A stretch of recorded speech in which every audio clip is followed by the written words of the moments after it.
right. Hello and welcome to the Comedy Club podcast. I am your host, Dustin Kaufman. With me today, oh my God, a legend. Cult Legend, Kevin McDonald from not just Kids in the Hall, but The Kids in the Hall. Some of us disagree. I think it's the Kids in the Hall. I was there when the name got started, but the other guys say, no, it's Kids in the Hall. But I think it's The Kids in the Hall. It's listed as both on different things. I know. Like, no one... what other group goes through that for their whole career? We've been called that since 1982, I guess. And we still disagree, but I think it's The Kids in the Hall. If the Beatles were just Beatles, they were the Beatles, right? Yeah. But if you took off the, people would still say the Beatles. As much as I love the Beatles, you got to remember, it's a bad pun. Their name is a bad pun. Beat, B-E-A-T. Beatless. It's like they wanted to call themselves like an insect, but they put B-A-T. It's a pun. I think it's I like that in most things. I like comedy movies or The Plumber. It's going to be something about a clumsy plumber. So, Kids in the Hall. Yes. You could put the word cult there, right? I mean, it is. It's the word. The people who love it. Like, I grew up with Kids in the Hall. And sorry. I'm not. It was one of the, when you stay, I was born in 80. Right? So for me, when you stayed home sick from school, it was those comedy movies on HBO, right? And Kids in the Hall, right? And Saturday Night Live repeats. Not as much. Oh, HBO. That was Comedy Central later, right? Right. And it just was always a strong part. Loved it, different, and you have to deal with that a little bit because when you get those cult followings, when people love something, they love it. Yeah, it's true. Like there's a Pamela Anderson kind of fame. Well, now she's getting prestige, but back then in the 90s, they're just famous for being famous. Orson Bean, he was on that talk show when I was a kid. You probably even know what I'm talking about, Orson. And no one knew what Orson Bean did except that he was on the game show, so he was famous. But the Kids in the Hall. What game show was Orson Bean on? Not to tell the truth. That's what's my line? Okay, there you go. Thank you very much. I think, and we're famous because people like our work. We don't have any charisma or anything. The Kids in the Hall, they just like our work, and then so that's when people recognize you, they act like it's important. It is important. Pop culture is important, I think, in so many ways. Pop culture helps it really helps people find meaning and in themselves. It helps them identify with themselves and something to leech onto, to hold onto, and to guide but they them think it's through more important than even and that. They think it's important because watching our show, they feel they found a place where they belonged. And also every comedian gets this. There's also sad stories where my wife died of cancer, and I saw your show and it made me feel better. Why am I giggling? Why would that make you feel better? because we're comedians and we laugh at. I'm giggling because why would that make you feel better? We mask. That's what we do. It's I said something serious. I'm gonna laugh. Yeah, exactly. Everything is funny. We just know when to say it. We talked a lot about that with Mikey Winfield on here about masking with laughter and why we do it and stuff like that. It's an interesting. The secret of the world. The secret of the world is that everything is funny. It's just it's up to you to have judgment and when to say it out loud. You can think it and it can be just as funny, but everything is funny. So do you get those fan freakouts? I do. You get those strong reactions from. Well, it goes everywhere between strong reaction where they hug me out of nowhere, or where someone's just staring at me trying to figure out if I'm their college professor, things like that. The Prime Minister of Canada, I was doing comedy where I live in Winnipeg, and Spencer Adamus, the opening act, we were having a drink, and the Prime Minister was there because the next day was the Grey Cup. That's our Super Bowl, and he was staying at the hotel because it was a fancy hotel where we were doing it, and he was leaving the bar and he stopped at me and he stared for 30 seconds. Maybe I'm exaggerating. Maybe 12 seconds, but it felt like 30 seconds. And I know he was trying to figure out where I was. And because I was a little drunk, I did this. I did the crushing your head. And then he sort of just made a face and left. So I'm going to do it. I'm gonna do it. Yeah, crush your I head. am crushing. It hurts. Your What you don't head. realize is it hurts. I am crushing your head. Thank you. Oh my God! I got to do that to a kid. No, I'm sorry. you This enjoyed is it, eh? so. You were Mark McKinney for a second. I am. I'm out of character. I gotta be honest. So you guys were a troupe. You said you talk about it in your. It's a great one man show. A lot of stories. You guys kind of met. Too many. You guys met about 17. I met here outside the tree. I round things up. Dave was 17. I was 19. Okay. So we met. I'm the second youngest, so we met. He was still in high school. It's sort of my fault. He didn't. He just left high school because we just started being a comedy troupe right away. We took a workshop together, and the first class we ever took. I've told this story many times, so I won't go for the laughs. I'll just shorten it. We sort of fell in comedy love with each other, and by that night we had started a comedy troupe. And we had known each other for like less than 6 hours. I love that. And then, so a few months later, when we were trying to write comedy, and the kids in hall were him and I and a guy named Luciano Casmiro, and he said, I said, oh, I guess I quit high school. I never went back. After he met me, he never went back to high school. I remember he was working on a paper on Lenny Bruce, which I found fascinating. Because it was a special school. It was a school for like not intellectuals, but hippie intellectuals. So you guys started a sketch group, started performing clubs, bars, things like that. We started a thing called theater sports, which you Americans know as comedy sports. Okay, like improv. Yeah, like improv games. And then we... Is that a little bit of like I Heard Banana? A little... Yeah, exactly, a little bit. I was going to say better than that, but not always better than that, no. And we started playing at the club, the Rivoli, because some guy wanted to do a comedy night at the Rivoli, because it was a rock club. It was a locally famous Toronto, and we started playing there every Monday night. So we basically we didn't tour that much. There were a few bars that asked us to play places, but we always bombed there. Because we're weird. I didn't know that we were weird. I just thought we were funny. I think we're funny, but we're weird. There was Yuck Yucks. That was the big stand-up chain. Still around. It's still around. That's where I played a couple of weeks ago. And then there was the Rivoli with the alternative comedy. It was such a great scene. May I say this, even though you didn't ask? Norm Macdonald, he was in that scene. He's the only guy I ever saw that not only did he could kill Yuck Yucks and he could kill the Rivoli, but he didn't even change his act. He would do the same stuff, and it killed, he could do both alternative, I say it's weird because the Rivoli is an alternative comedy place.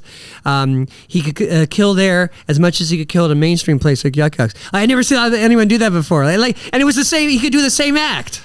Norm was great. I actually just saw a reel just scrolling around talking about how Richard Pryor's last televised performance was on the Norm Macdonald show.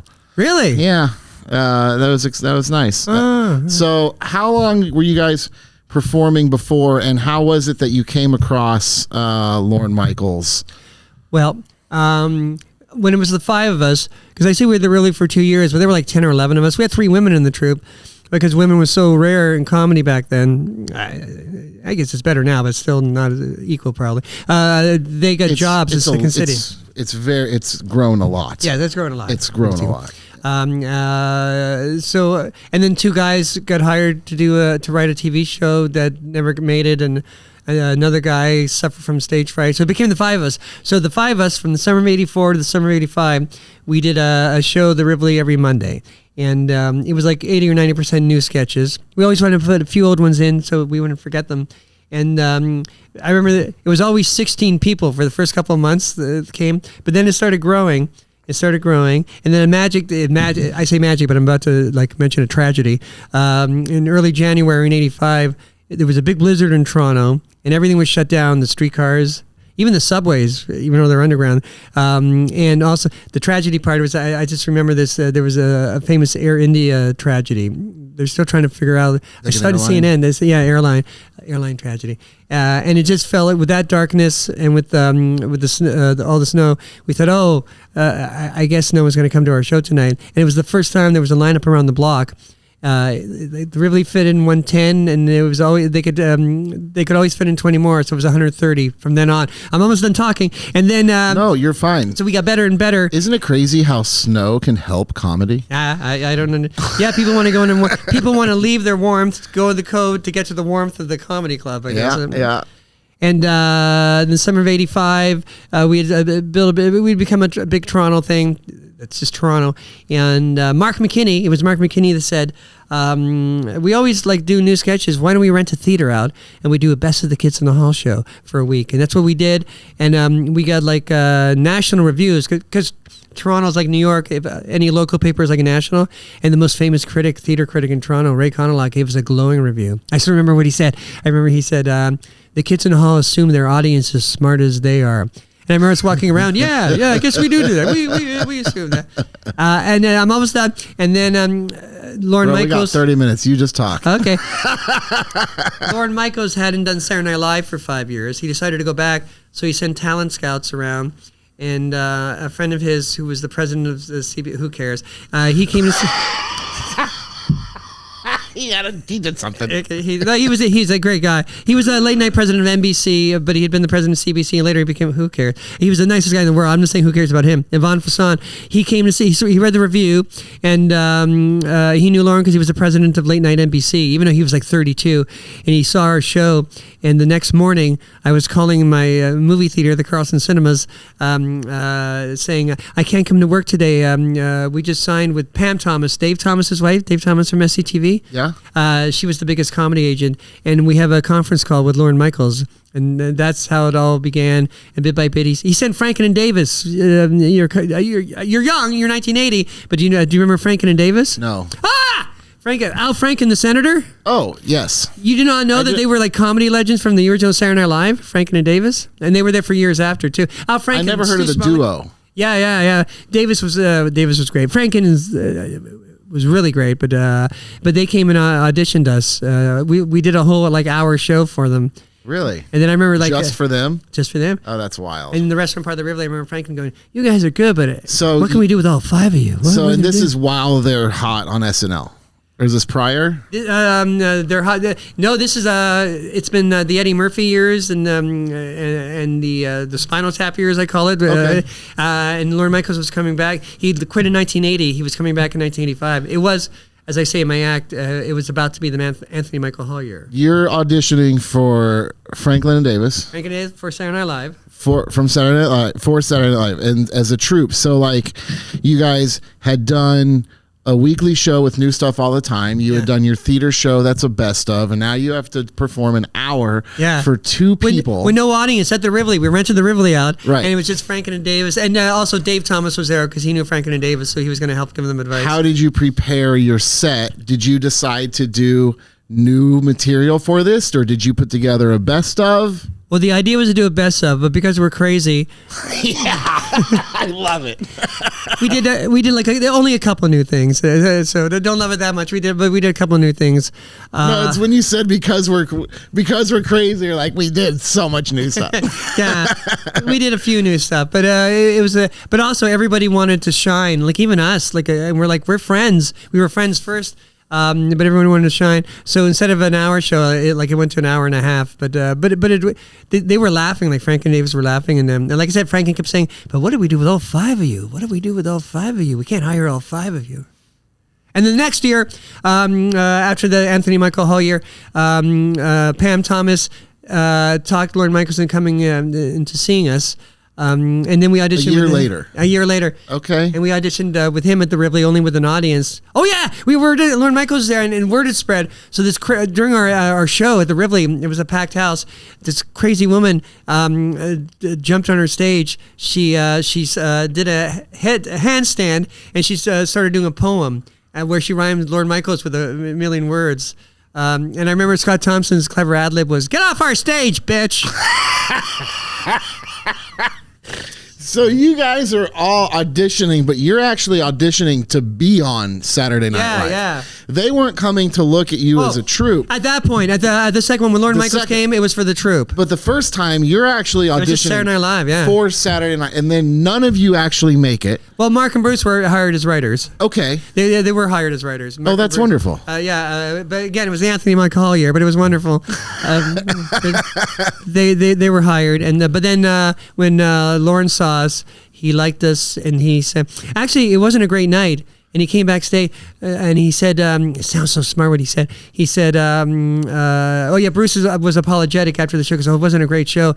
And Lorne said, no, you get to understand and act more on a bad night than a good night. And we thought, wow, that sounds so smart.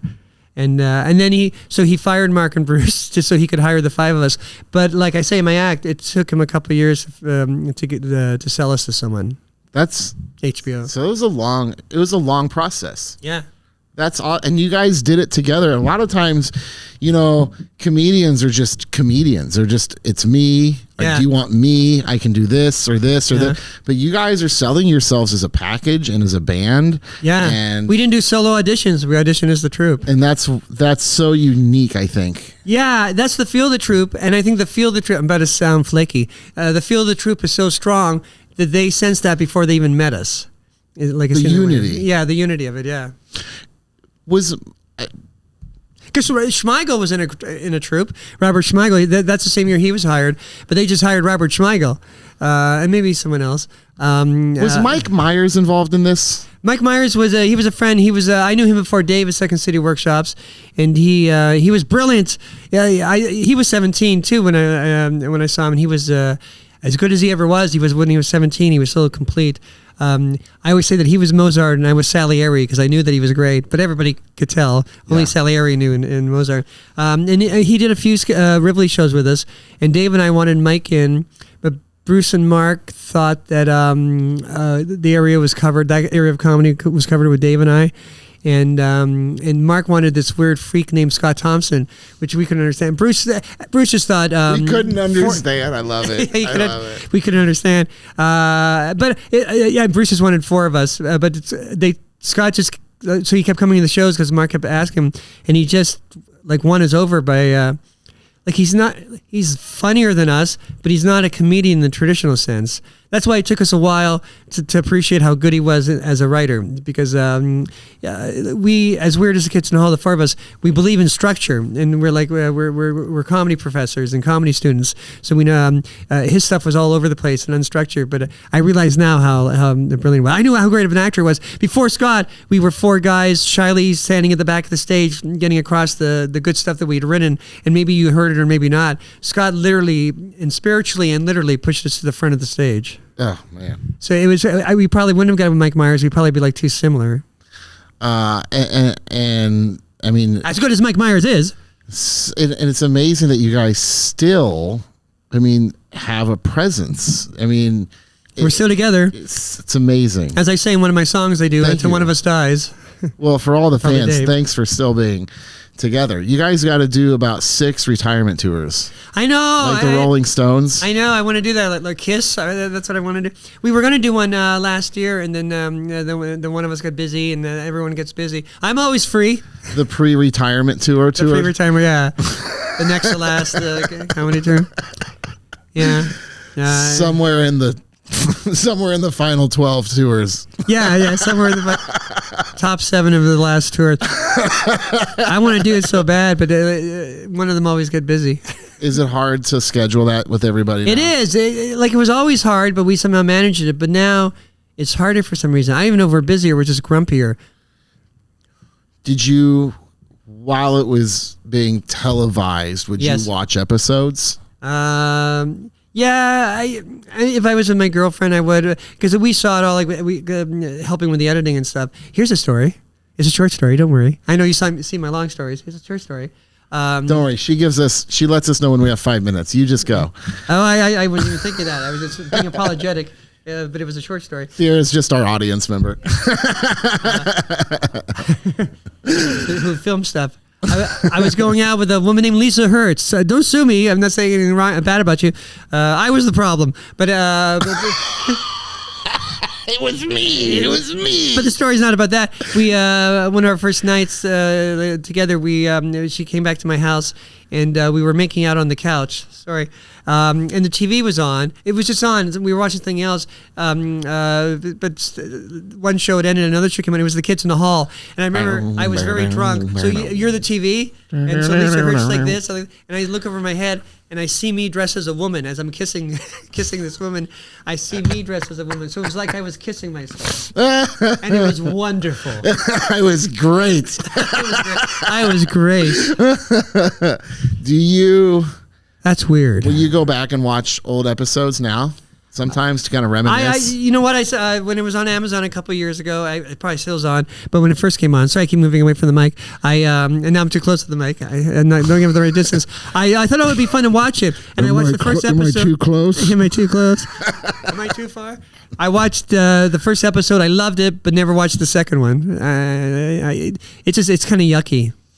You have had quite an illustrious career, and thank you for exaggerating. It's very nice. No, and I was looking through the not IMDb, but just the Google movies and TV. So it's just like as a refresh, and it's like stuff that I haven't, like National Lampoon Senior Trip.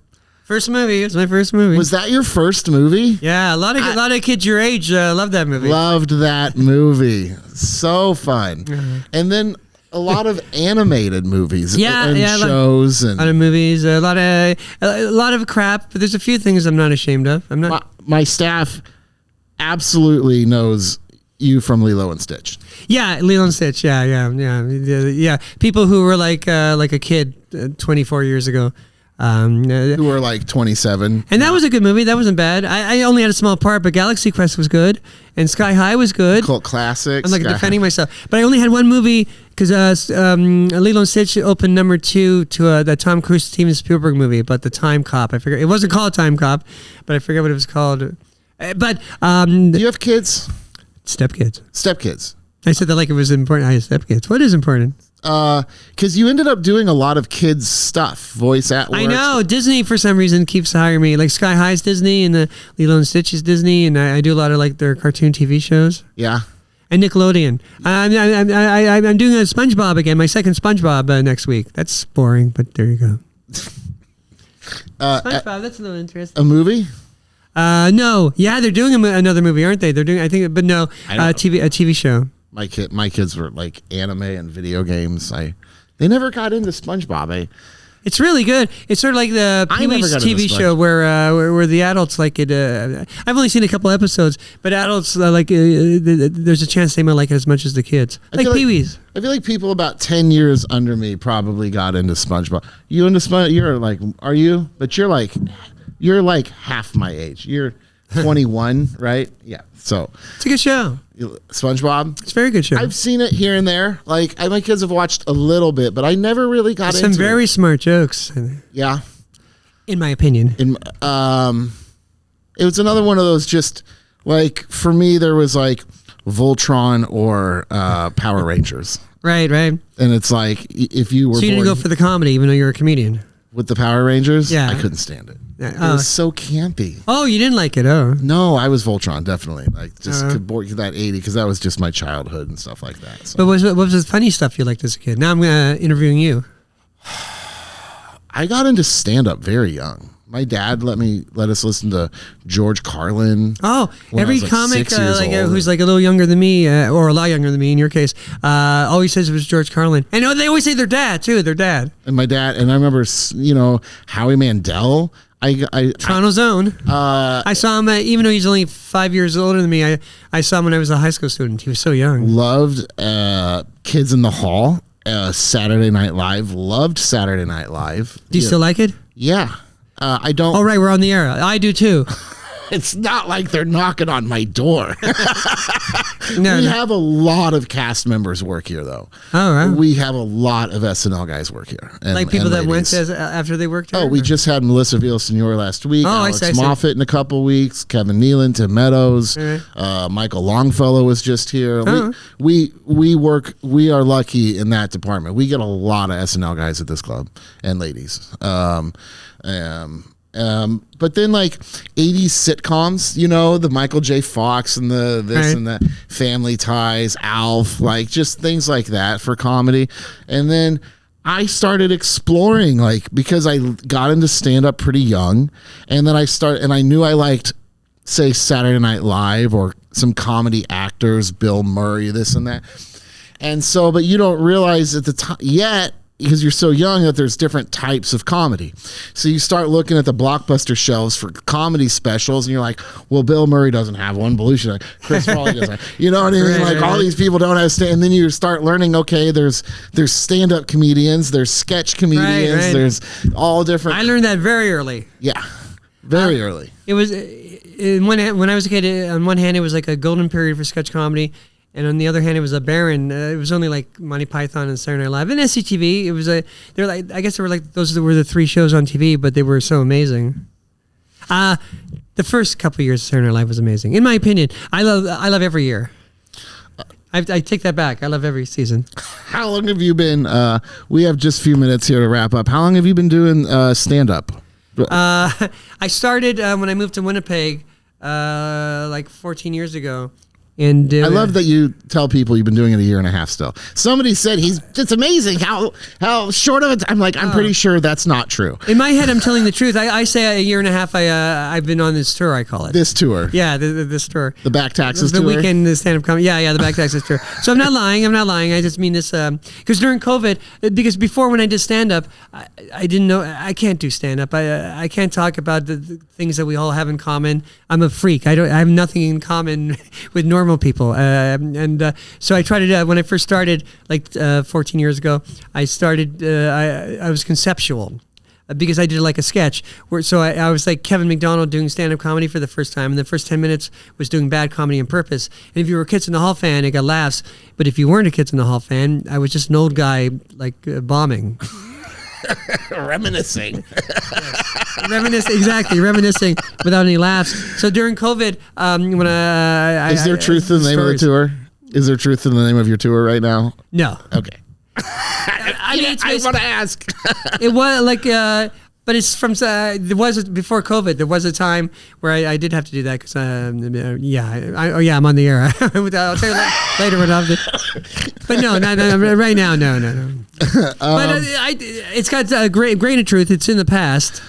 I'm so glad that you could be with us this holiday weekend, man. Thank you very much. Thank you. Of all the things that I can be thankful for now. I'm sorry there were no sellouts. I'm sorry. Man, no, crowds are great. We have a great show waiting for us downstairs. The crowds have been great. Sincerely, of all the things I can be thankful for this year, having you with us this holiday weekend is right there at the top of the list. I'm your Thanksgiving gift. Thank you so much for offering me to come to your house. I do have the turkey suit for you to put on. Okay.